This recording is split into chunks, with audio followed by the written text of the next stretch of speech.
ako ng trabaho kung saan pwede ako kumita. Saan? Sa bar.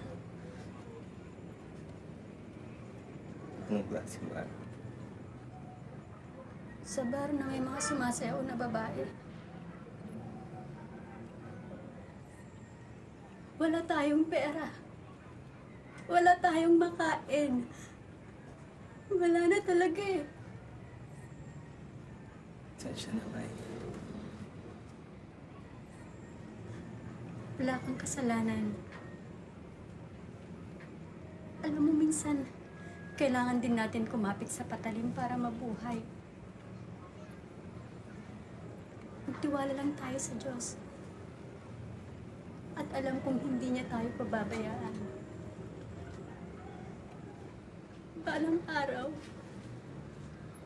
alam kong makakaahon din tayo.